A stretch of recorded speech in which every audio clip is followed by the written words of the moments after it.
Okay. Right. Yeah, just okay. Good morning, guys. Today we will finish our uh, introduction to convolution neural networks. So you remember last time we talked about how we apply filters. Now, but those filters were with given numbers. Now we will switch to neural networks. So yes, I will have stopped at these 15 minutes. So in neural networks, for example, we have an image with three channels. Then our filter will be also three-dimensional. The filter also will have the dimension the same as the number of channels. So how it is initialized? It's initialized by random numbers. So we initialize a matrix 3 by 3 by 3.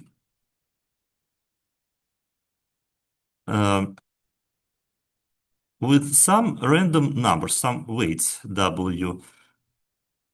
Uh, okay, I could use like three indices. I will just use one index, but we will have 27 parameters for one filter. So we will initialize this three-dimensional array, which is also sometimes called tensor in deep learning. So we initialize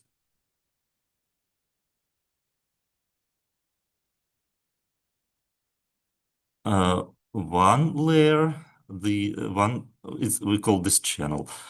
Um, then we initialize the second channel. So here we will have, for example, W10,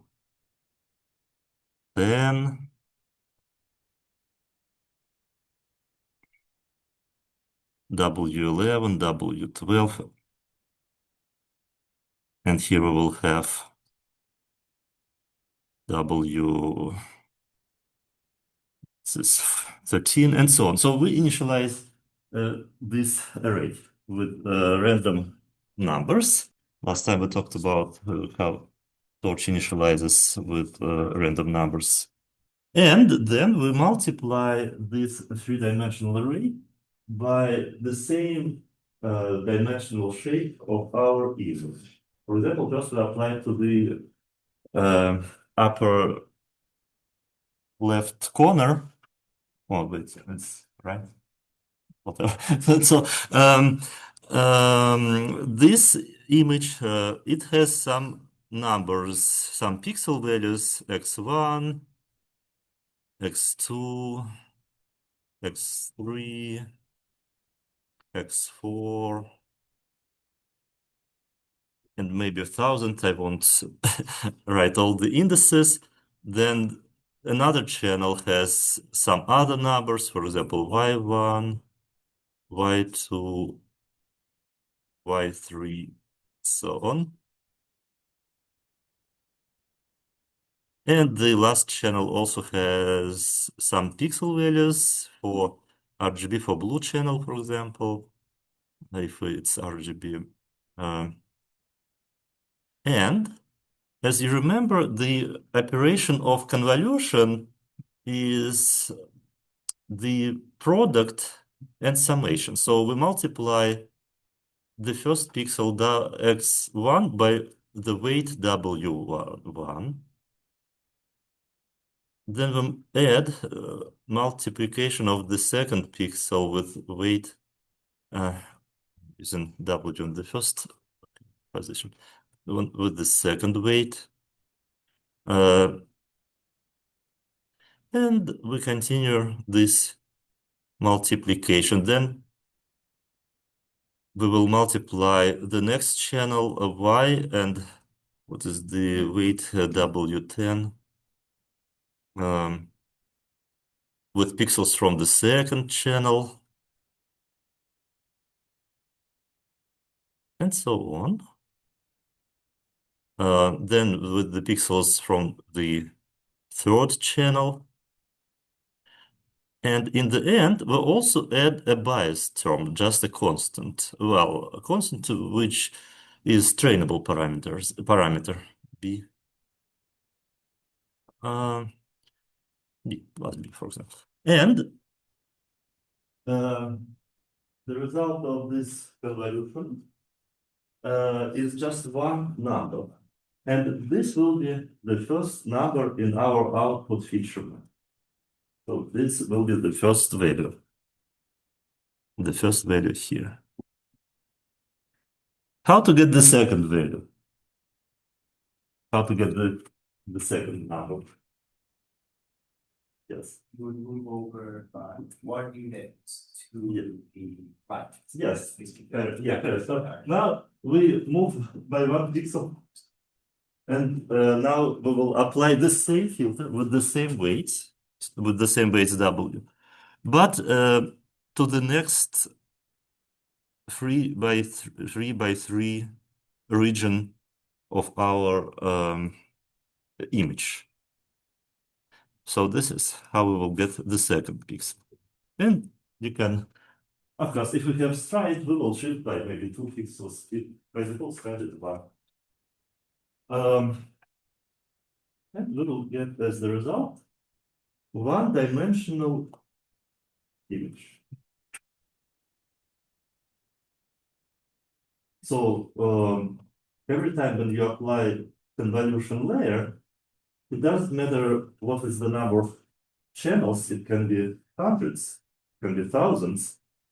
After applying one convolution with one filter, you will get one-dimensional picture.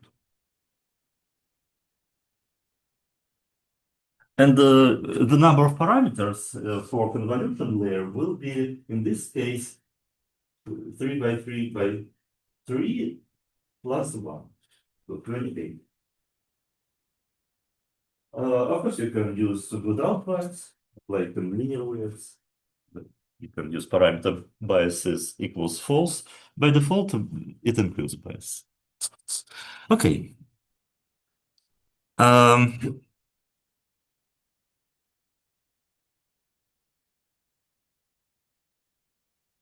So this is just illustration how we apply convolution filter, and typically we indicate only the this size 3 by 3.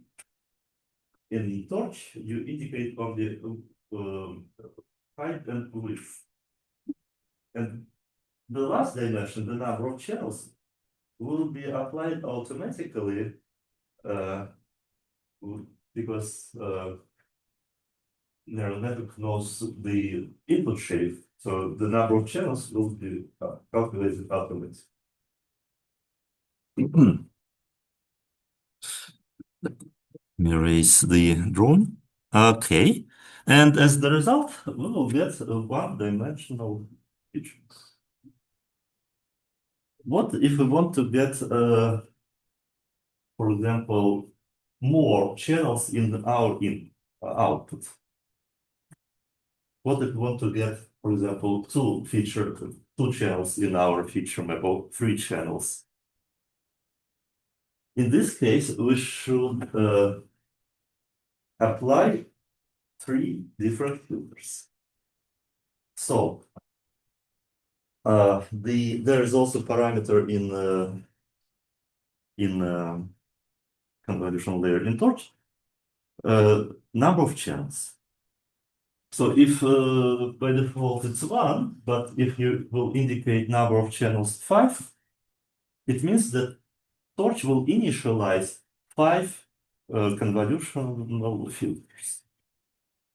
And after applying one filter, we will get one feature map. After applying another filter, we will get second channel, and so on.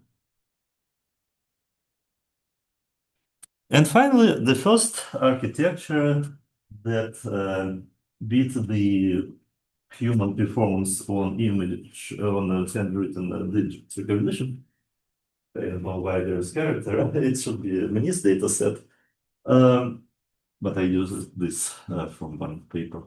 And this is the architecture which is called LeNet by the name of author Jan LeCun, who works at NYU and I believe some high-tech company also. I'm not sure. This is the architecture. You remember NIST dataset has one channel images, has great scale. And in this case, it's 32 by 32. In your homework, it will be 28 by 20. Okay, so 28 by 28. The last homework, you will implement this architecture, but the input shape will be. And then we have, what do we have? We have six channels here. And the size of image, the output feature map is 28 by 22. So let's think about what was the size of the filter that from the image with dimension 32, the output dimension is 28. So it's smaller by 4 by 4. Which filter did they use? 3 by 3 or 5 by 5? You remember the formula for the output dimensions is the input dimension minus kernel size minus 1. So what was the kernel size? Kernel size. How to get 4 difference? 5, yes. 5. So they applied 5 by 5 convolution filter. And how many filters did they apply? To get them? 6. That's it, Bill. 6. No, the output has 6 out. 6. Yeah. So, because in your homework, you will have the similar schematic, but different numbers. So you can calculate which parameters of filter you should apply to get the parameters that I stated there. So, okay, then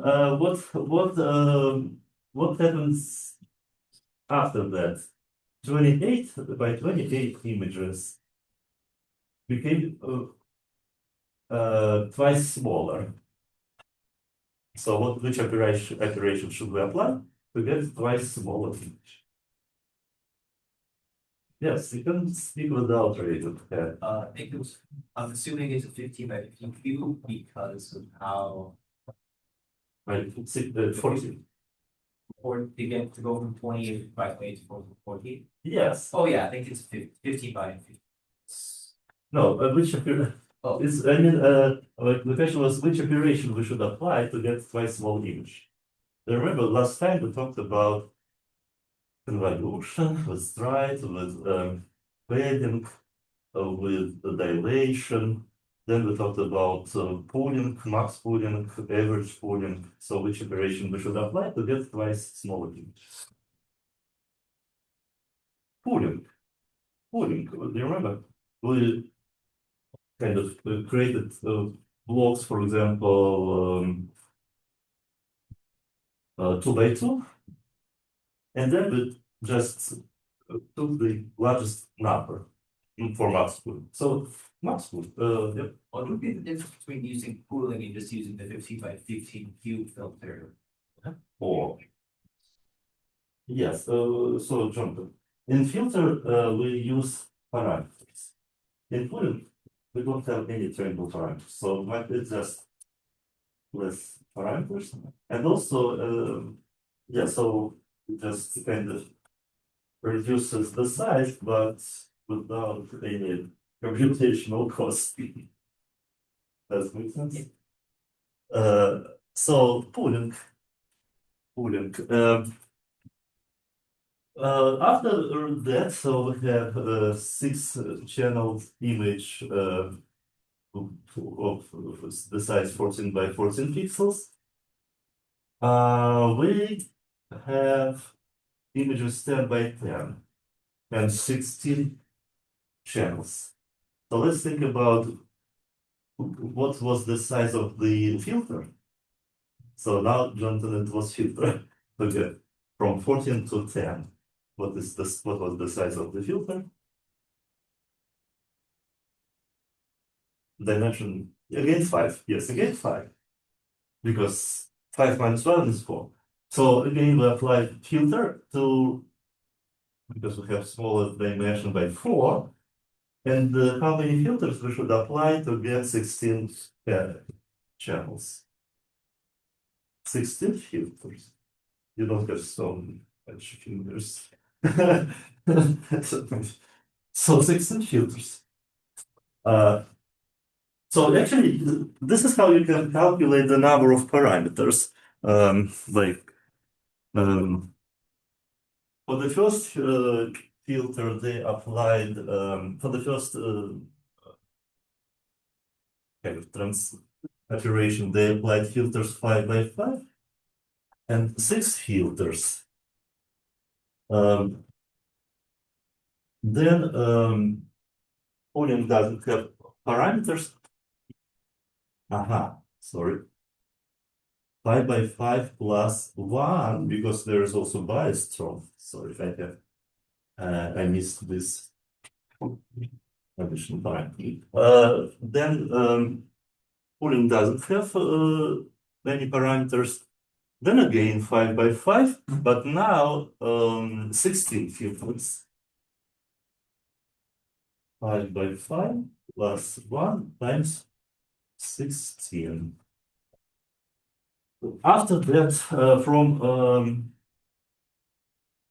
10 by 10 images, we have 5 by 5 images. So which operation we apply? We should apply max pooling or average pooling. I don't remember, but they call this subsampling. But it's either max pooling or average pooling.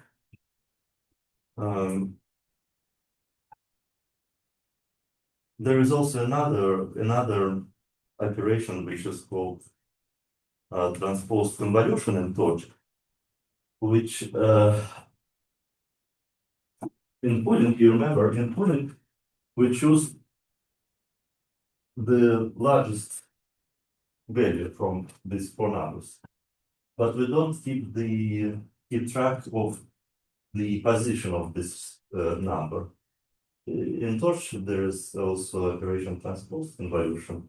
It actually remembers also the index here, and when we want to reconstruct, I will talk about this next time when we will talk about UNet architecture, when we reconstruct image. When we want to reconstruct image, like larger image, it will use this largest value from, for example, from max pooling exactly at the same pixel where it was before pooling.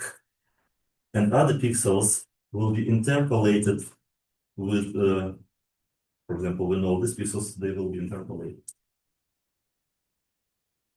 So, but well, there is not only, but typically we use max pooling or average. I was counting the number of parameters. So here we apply max Planck. After that, what does it mean, this solid line? And it says full connection.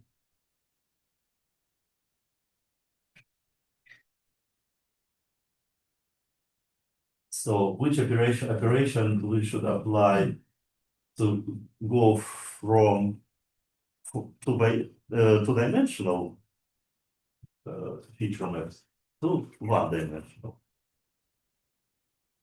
Flatten. Yes. So the problem with original, why we don't apply flatten just on the original image? Because the original image has, for example, 224 by 224 pixels times the free number of channels. And if we apply flatten, we will get array of thousands pixels. But if we apply flatten to feature map 5 by 5, no problem, we will have 5 by 25. Well, in this case, times 16, but still 25 times 16 is just hundreds. It's no, it's maybe thousands, 1,000 something, but it's smaller. This flattened array will be smaller than original array. And the other reason, we'll also learn some features before we apply this fully connected layer. So, fully connected layer has dimension 120. 120, it means that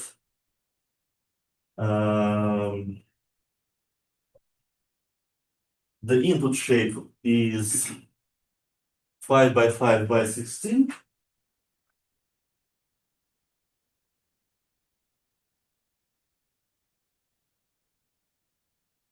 So fully connected layer is just a matrix. And this matrix has shape, the input shape times output shape. So this is input shape, and output shape is 120. 120. Then so in the output, we want to get a 10-dimensional vector because we classify images, digits. So then they reduce the dimension by 284. So the next plus bias, and bias will be 1. And finally, the output input shape times output shape plus bias. And the last linear layer is, of course, in between these layers, we should use ReLU, for example, activation function. And the last layer that's dimension shape 10, it will be 84 times 10 plus bias. And this is the total number of parameters of this neural network. Of course, when you create the model and just type model and press enter, it will just return the number of parameters. You don't need to calculate manually, but if you want to estimate the number of parameters, you can use. So this is the first architecture. It was trained on this data set. It was the first end-to-end models. What does it mean end-to-end? Yes. I'm guessing that means that at some point the output gets fed back to input. So like an earlier lit, the output of a later layer becomes is also the input. No, end-to-end means that our images is the input, and the class prediction is the output of the neural network. So we don't use any intermediate models. Like before that, you remember it was handcrafted feature creation from images, like applying filters with given numbers, so we can get some features. Then applied, for example, linear regression, logistic regression with these features. And this was kind of a multi-step preparation process. And to end means that we apply one model for this task and to raw data. And currently, most models are end-to-end, like speech recognition, which is used at RIT, uses the Whisper neural network, which takes as input speech, and the output is text, and without any additional process. So, but 10 years ago or 20 years ago, it was kind of the uh, multi-step process. Aha, augmentations. Augmentations, mhm. And this is the number of parameters. I didn't check if we sum up these numbers, we will get this number. So 60,000 parameters. Um, well, the error is still pretty, what is that, 0.8? It means 99.2, 99.2%, I believe.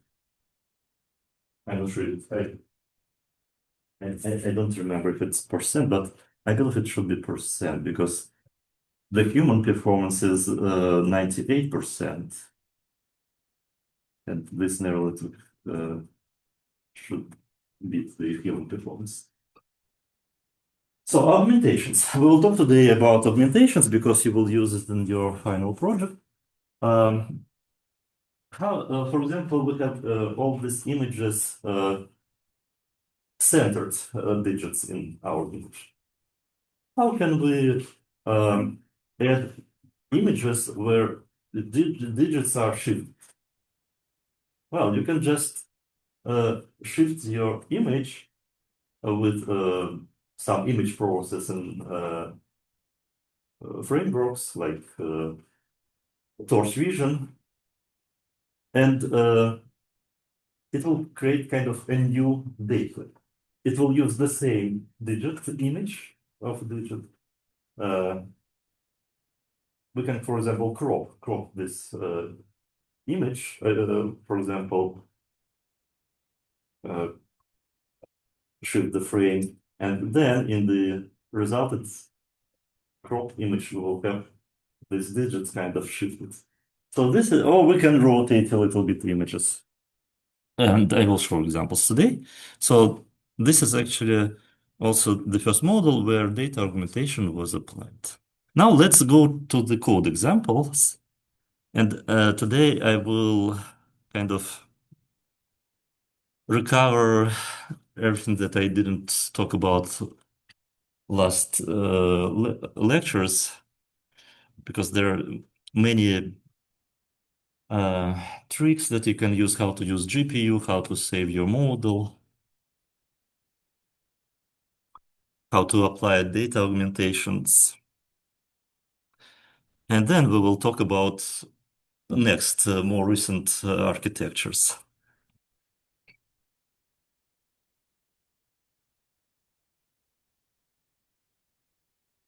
So,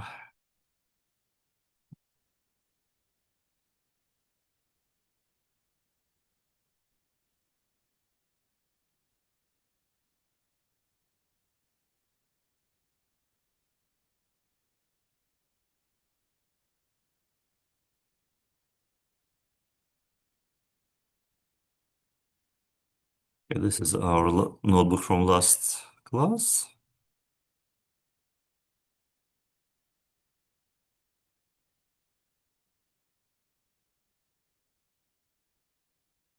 Um, and today we will use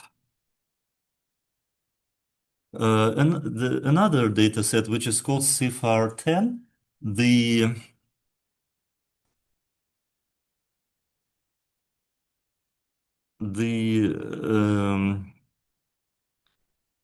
data set of colored images.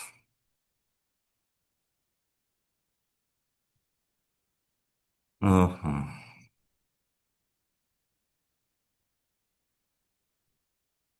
is that? Yeah, C for 10.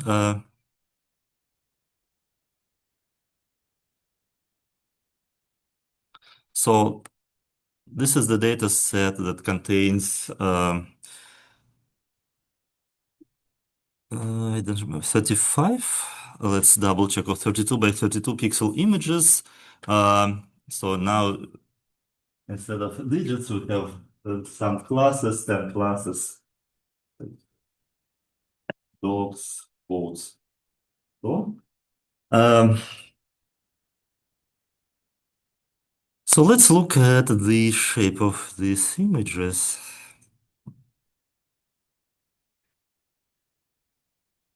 And these transformations, normalizations, and so on.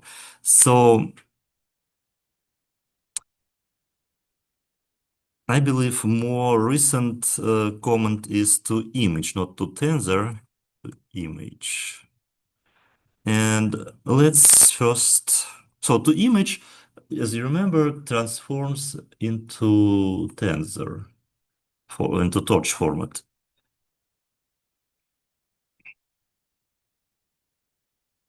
The what? It, to,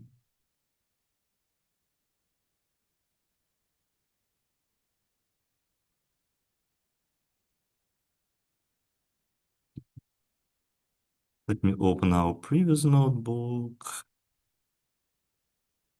where we applied transforms. Okay.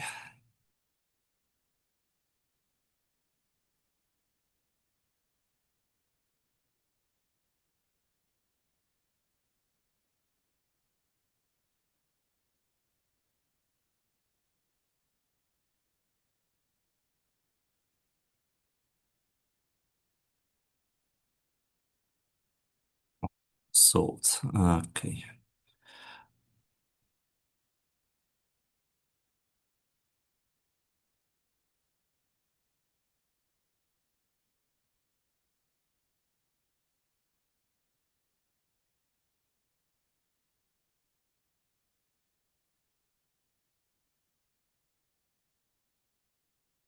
Where is it?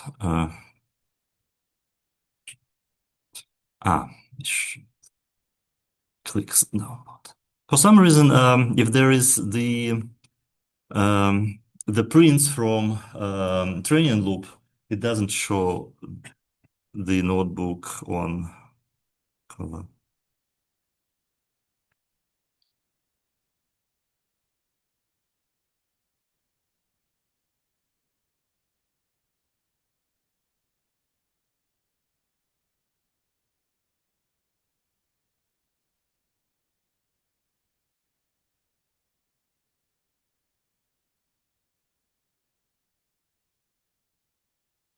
Where are our transforms? I remember we had.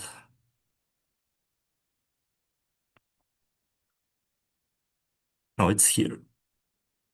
Aha.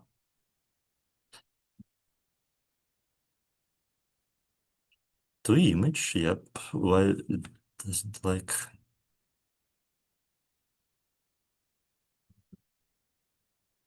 Ah. Oh, it's interesting. Sometimes. No. It, oh, maybe let's double check the. So here we used T, and T was torch vision transforms. Okay, let's just use this. Maybe it's because version 2. Okay.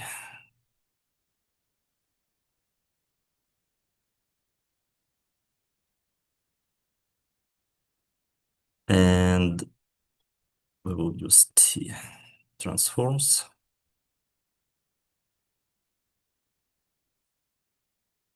What? Oh, because I didn't change here. Okay, so for now we just upload images without any transformations. And let's look at the shape. Yeah, 32 by 32 and 3 channels. Now let's look at the values. You can see the values are in the range between 0 and 255. So the next step is to convert this range into 0, 1. So this transform was 2D type and scale.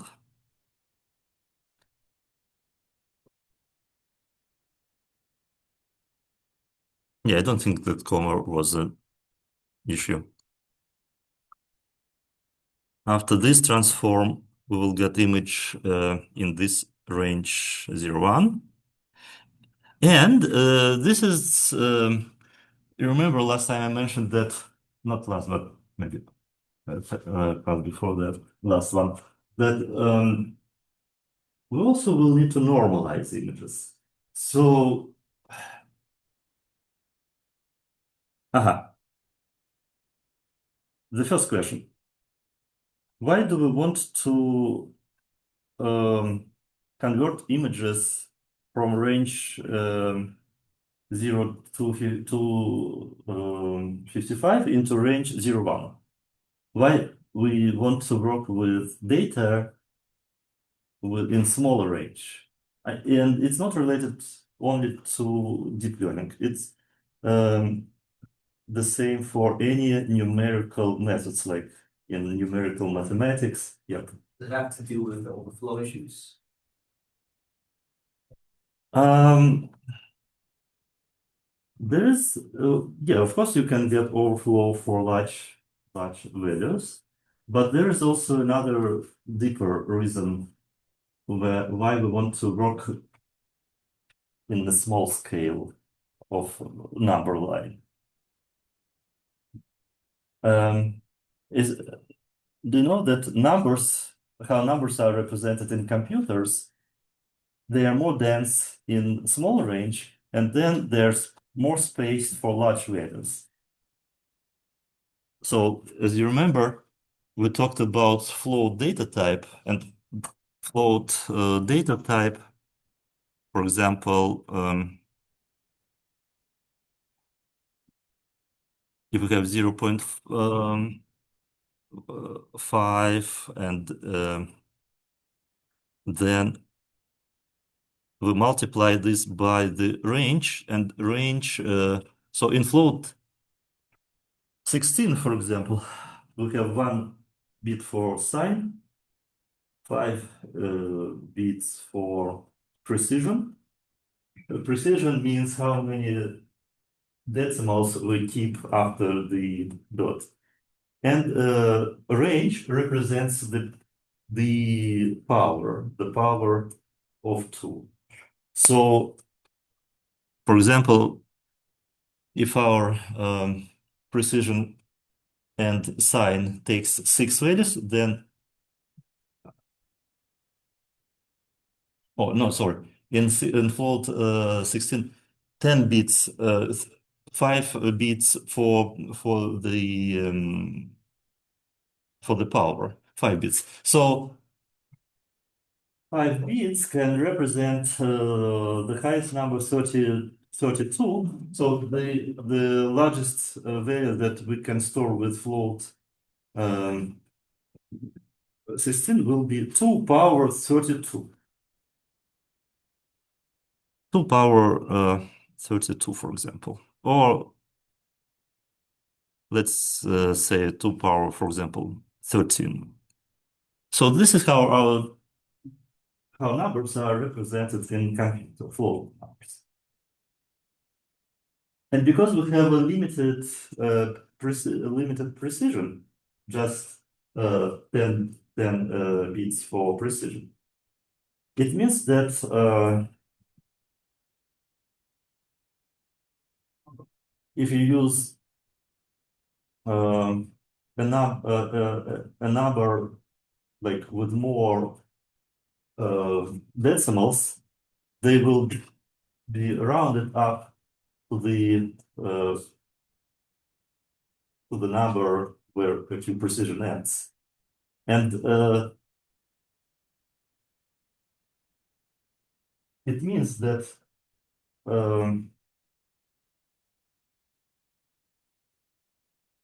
if we work with large numbers, because of this fixed precision, they will be spaced logarithmically for large values. In other words, if you have a number and you want to represent this in your machine, you will need to make larger error for larger numbers, because they will be spaced more than in small. And that's why all numerical methods, they are unstable for working with large numbers. Unstable means that they can diverge even though there's theoretical kind of basement for this method, it won't work. And that's why all methods, including PCA that we talked about when we talked about unsupervised learning, dimensionality reduction, we always first apply this transform, like scaling and centering closer to zero. Okay, but sorry, it's just what a side comment. Now let's look at the normalization. So in your project, when you will use pre-trained models, for example, ResNet or ImageNet and so on.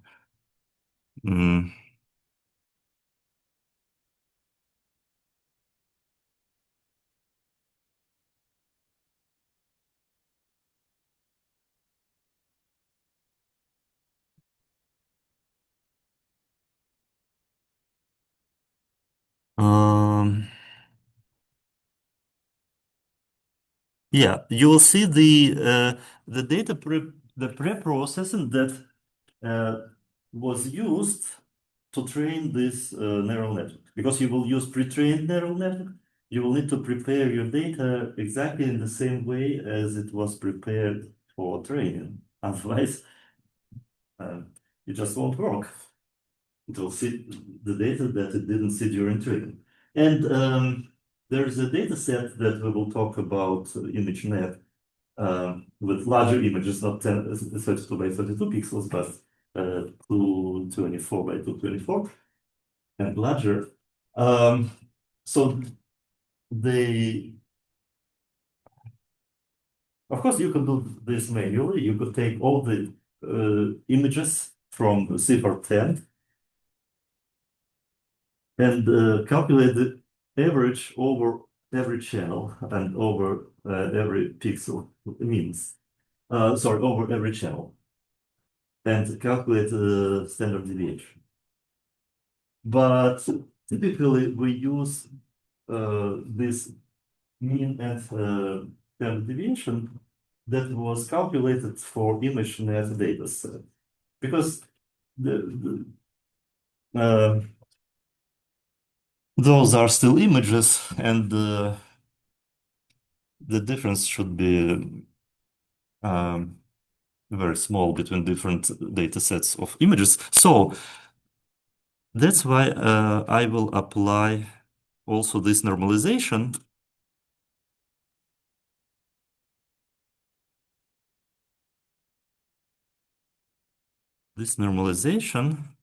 And after this normalization, we should see some negative values in our pixels. Yep. Now, if you're going to this bit late, I was just wondering about precision with these number ranges, particularly because when you kind of have to compress it, floats can only contain up to so many points of precision. How do you determine how how precise the model is outside of maybe just brute forcing your way through just adding between floats, doubles, big integers, whatever.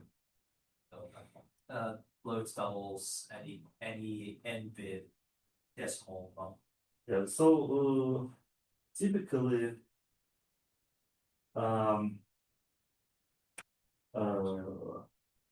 because, for example, we initialize our weights by random numbers, we have some also data has noise, and typically we don't care about digits like after five digits after the point.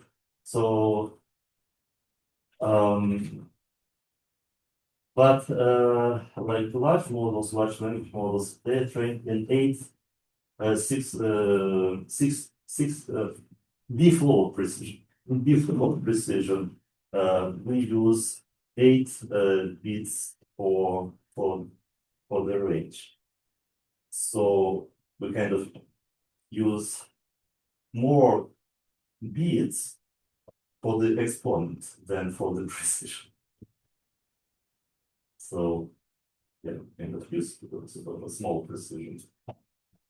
And also, yeah, also by default, Torch uses float 32 precision for matrix multiplication. So for linear plates, for 32. So enough. So really, it's like the issue, like, so it's really just like how much, like, it doesn't really matter, like, past the point because the details become so small. Yeah, because this difference is negligible. Because oh, it's still approximation because all these models, linear regression, it's approximation. So if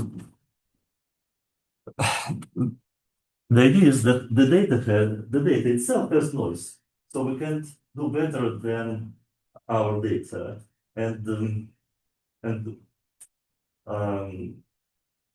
like this high precision, it will be below the noise, so there's no reason to have to work with a very high precision. Okay, so as the results, you will get normalized images in small range and centered around, in this case, the mean around 0.5. And to visualize the image, we will need to perform the inverse transform. So we will need to multiply by standard deviation and add mean. Otherwise, we will see something weird. Otherwise, we will see something like that. Because this is the image after our normalization. So if you want to visualize it back, we should apply inverse transform. Okay, and I don't want to train. Oh, let's talk about the model finally. The model. So as you remember, it's a little bit different model. Here I apply convolution, but so the first number is the input chance. Our image has 3 chance. The next number is the output number of chance. So I will do 16 like in LeNet. And then the kernel size. You remember we used a filter of size 5 by 5. Here I'm using filter 3 by 3, but with padding. Because if we add but with padding, so with padding, it means that it won't change the dimension. Because filter 3 by 3 reduces dimension by 2, with that padding, then we increase the dimension by 2.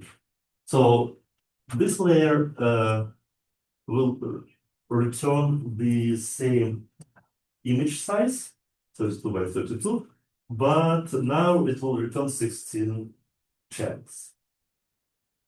Then we have activation, and then we apply the next convolution layer from 16 channels to 16 channels, and filters of size 5. And to keep the same dimension, this architecture is called VGG. I will talk about this later. That's why I call this layer VGG. With padding 2, again, padding 2 won't change the dimension of our image. And then we apply max pooling.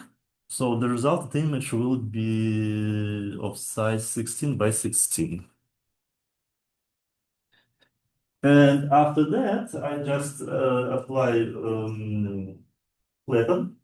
So linear layer that goes from image 16 by 16, but it's power 3 because it also has 16 channels. 16 by 16 and by 6 to 128, and then from 128 to 10, the number of classes in our data set. I don't want to run this code. It's just an example. But it's interesting. Oh, actually, maybe I should run to explain how to use GPU. Let's include GPU. So Google Colab has a GPU runs. Where is it? Change runtime type for free. And unfortunately, it gives you about 3 hours per week. So when you run in GPU mode, don't forget to delete your runtime after you worked with your notebook, because otherwise the time will be counted, and maybe next time when you will open this mode, change runtime mode, you will see this status. So just use this maybe for your final project or for the last homework, and use only when you are really running your models. So, for example, you create the entire code, and when you want to run the training loop, then switch to GPU, run on GPU, and then switch back to CPU. So, to use GPU, we should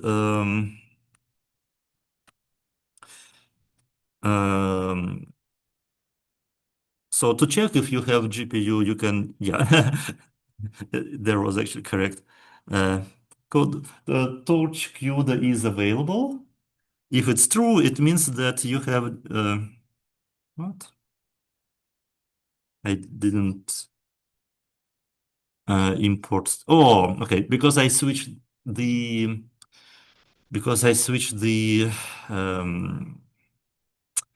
runtime, I should run my code again. And now we can check if we have GPU.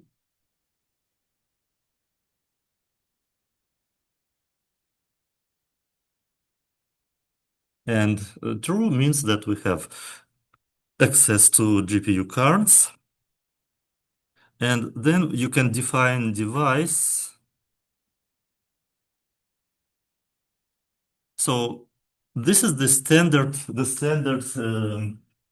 definition of your device. CUDA if it's true, and otherwise CPU. Because if you run this line, the following code will work in both cases, and if you have GPU and if you don't. So to run your model on GPU or device, because if you use Mac, it should be MC something. It's not CUDA. It's I don't remember. You should Google what is the name of device for Mac, because it has its own um, accelerator. So,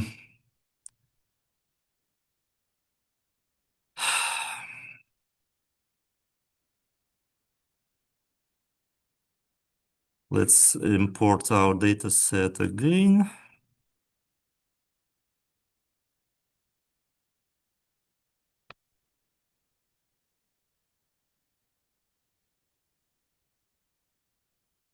So this file, you don't need this file. It's just for visualization of the convolution layers, because we will talk about interpretability of this convolution layer filters later. Okay, here is our data set. So by default, the data set and everything which we write now is on CPU. To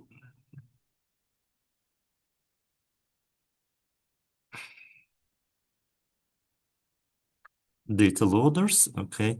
In data loaders, I didn't mention this workers. Workers is the number of kernels we will use for uploading the images.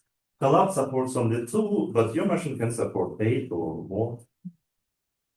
It typically speeds up the uploading process because we read images from just memory. Um, this is show. We don't. I don't. Okay. Here's our model.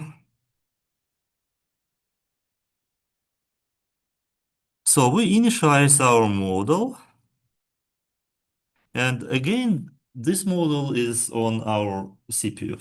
If you want to switch to GPU, you should add this line, model to, you can write CUDA in quotes, or because we defined this as device, CUDA to device. No, model to device.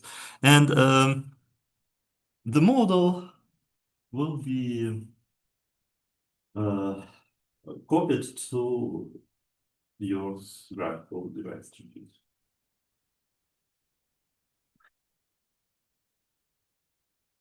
So now you can check model dot device, I believe.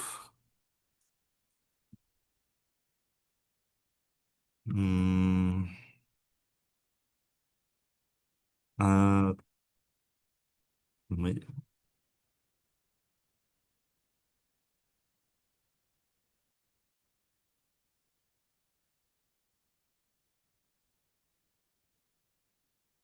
yes, so the model doesn't have, but the specific layer of model has the parameter device, and you can see that now it's on GPU. Okay, model. Yeah, this is just application of model to a dummy tensor, and now I believe I will get an error because my model is on GPU device, and this tensor is on CPU device. So we should also pass this to device, this dummy tensor of zeros, and then we won't the torch won't complain. So I created just dummy tensor of uh, batch size 2 because we have images with 3 channels. Now we have four-dimensional array. So the first dimension is the batch size. The next dimension is the number of channels. And then height and width of arm. You remember in our previous homework, I used squeeze. I removed the channel dimension. But if we have three channels, we can't remove this dimension. And the output from the model is just 10 numbers, logits. Okay. Then we initialize optimizer. Um, loss function. Well, let me double check the model. Yeah, it looks good. So in the model, if we use cross entropy loss, you remember we don't apply softmax in the end because it's built in cross entropy. And now in our training loop, we also should pass our batches on our device. So when we use for X and Y in data loader, we should send X to device. Otherwise, we will get an error that you have two matrices on different devices. And the same for, so after this Y pred will be on GPU. And if we want to calculate the loss function, we should also pass the target to device.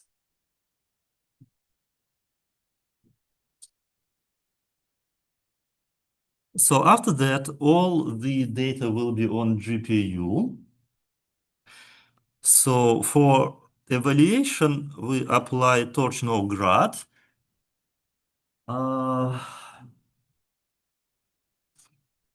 Because we didn't apply dropout or batch norm, we didn't write model.eval, but typically we also should switch the model to evaluation mode.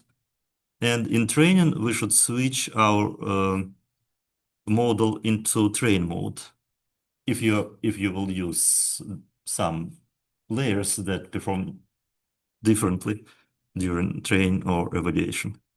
So, oh, actually, yeah, okay. And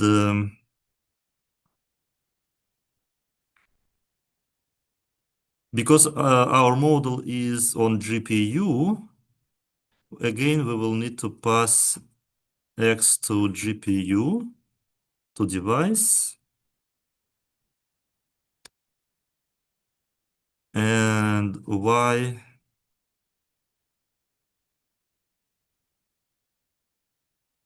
to device. And the last thing that I want to mention, well, in this case, yeah, okay. It's a good idea. So now your loss, so if I remember correctly, lost item also passes your loss on CPU. If I maybe I'm mistaken, let's double check. So it's a good idea. So detach your loss from your computational graph when you use GPU before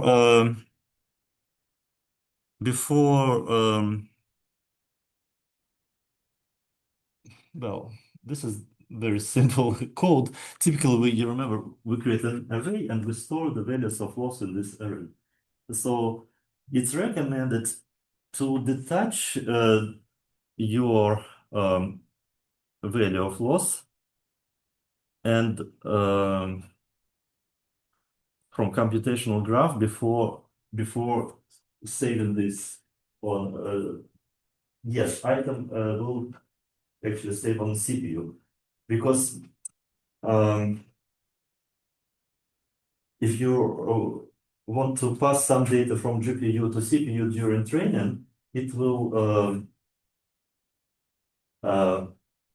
force the previous processes that were running on GPU to finish, and it will add extra time for your training. So it's recommended to detach, as you remember, detach will detach this value from computational graph. So when we pass this value on CPU, it won't affect the computational graph.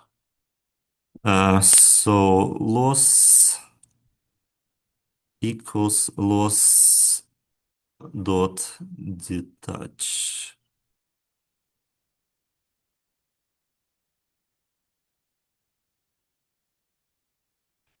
Yes. So these are all the tricks that we should perform if we use GPU. Now let's try to run this. So accuracy. Oh, actually, I have the array accuracy as well.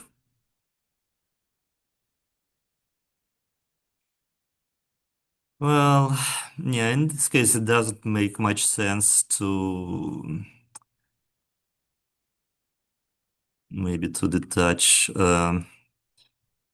Oh, no, because accuracy is not the part of computational graph, so it's fine. Um, let's also pass to, instead of writing to CPU, you can just write CPU and it will pass to CPU.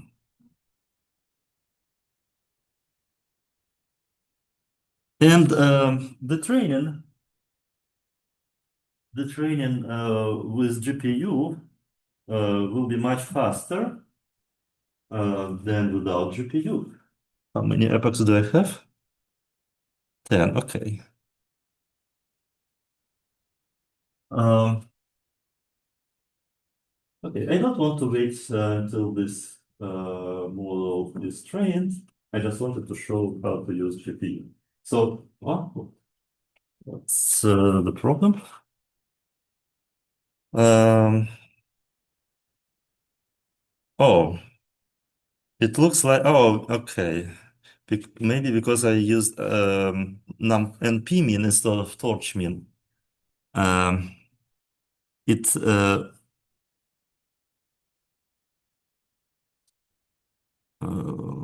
double check. Aha. Ah, okay. I see. The accuracy is the least, and as I created this list, it's on CPU. So then I append.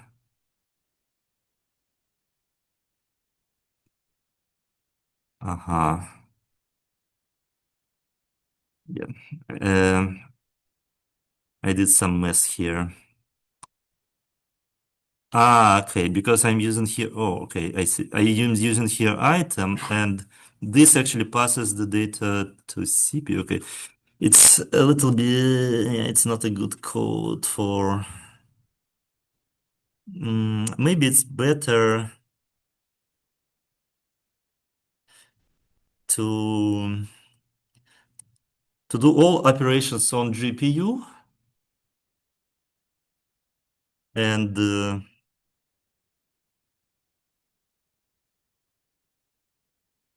mm,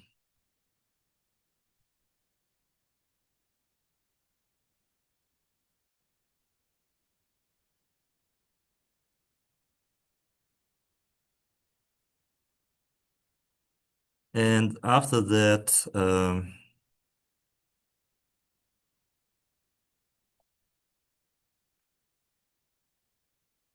Just pass to CPU.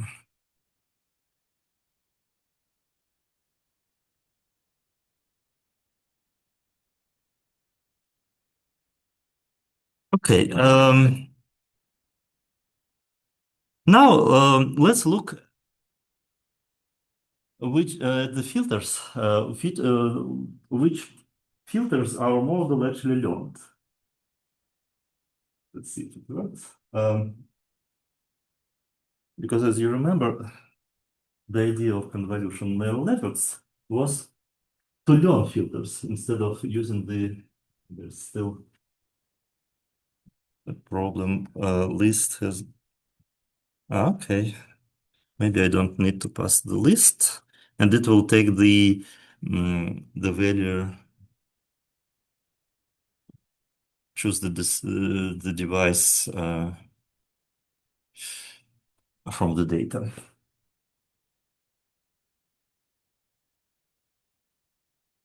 But yeah, and because we use a batch size, I also divide by the batch size to get the accuracy for the current batch. Right, but there's still Argument must be a tensor, not a list. Uh-huh.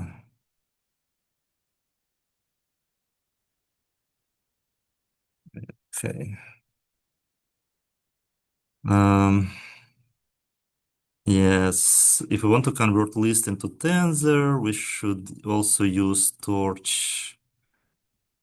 But in practice, you will just use the tensor board maybe, and you won't do this manually. Oh, sorry, torch dot tensor.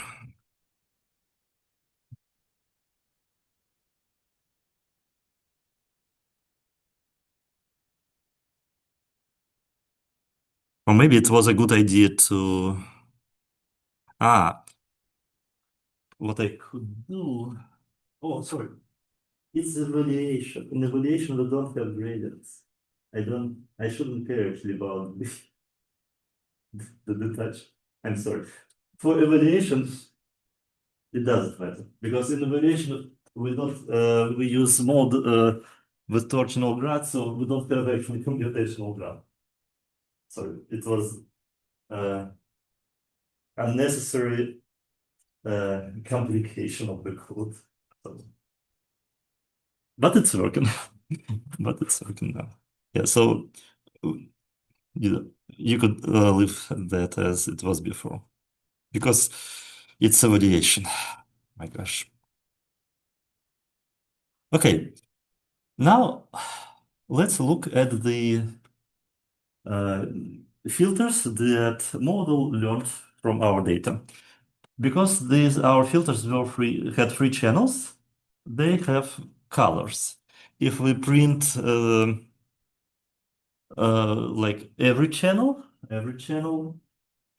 these are three channels for the first filter. These are three channels for the second filter.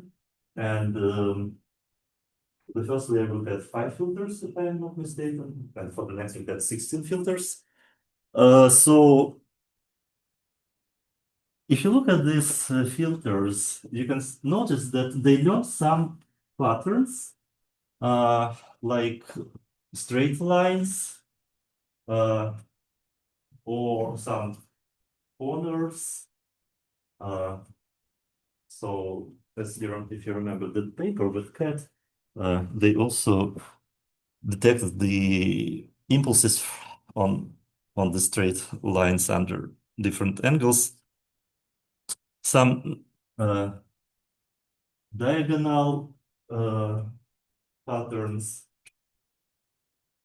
So this is the idea of the convolutional neural networks, that we learn filters instead of using filters with handcrafted numbers.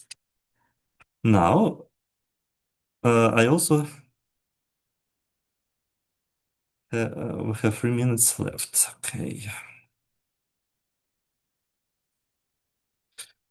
I want to show you. So next time we will talk about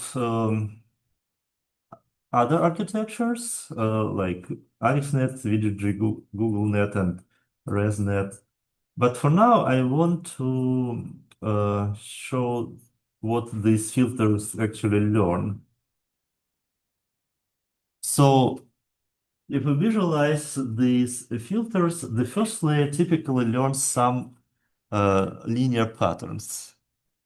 If we visualize the second layer, then it will be able to learn some round shape. If we visualize next layer, they will learn some more complex features like uh, faces, but in this case, it's still rounded shapes like wheels, faces, it's all rounded shapes. um, but it will, when we move from the input into our neural network, convolutional neural network, to the output, uh, the deeper filters will learn more complex features. Like the main idea is feature extraction, but like before neural networks, it was done manually. Now it's performed with neural networks automatically, numerically. And on the deeper layer, it learns some features, again, round features like, but also eyes, heads, again, wheels, flowers. And now it also kind of distinguishes the objects on the images, dogs. And that's why classification is then easier to apply the linear layer and classification, because neural network learned like very important classes features from your images. Okay, that's it for today. Oh, by the way, I uploaded the project, so you can take a look at the project on my courses. And you should choose just one. There are two options. You should choose just one option for the project. And you can do this during finals, the finals week, because we don't have finals.